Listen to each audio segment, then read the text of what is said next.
Salut, bienvenue dans ce nouveau cours de la langue Yimba. Je voulais préciser une chose aujourd'hui, c'est que en Yimba, le verbe pouvoir existe sous plusieurs formes. La première forme principale du verbe pouvoir, c'est le go, qui signifie pouvoir. Et la deuxième forme, c'est le ko-le.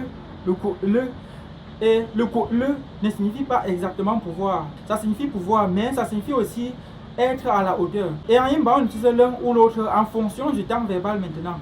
Parce que dans le passé, on aura tendance à utiliser le pouvoir. Et dans le futur, on aura tendance aussi à utiliser le, alors que dans le présent, on aura tendance à utiliser le pouvoir. Au futur, on dira par exemple le qui signifie je pourrais préparer. Le tu pourras préparer. Ou tu seras à la hauteur de préparer.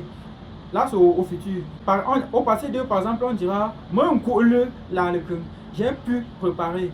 Vous voyez qu'au passé et au futur, on aura plus tendance à utiliser le.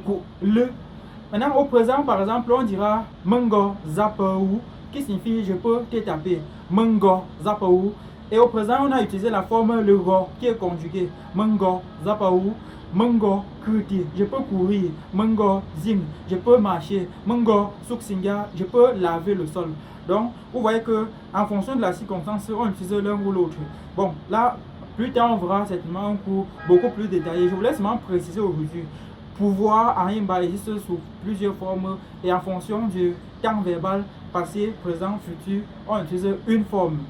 Voilà. Et celui qui signifie plus exactement pouvoir, c'est le go. Et la forme consécutive ou la deuxième forme de l'infinitif du verbe le go, c'est ngo. Voilà, je voulais préciser ça aujourd'hui.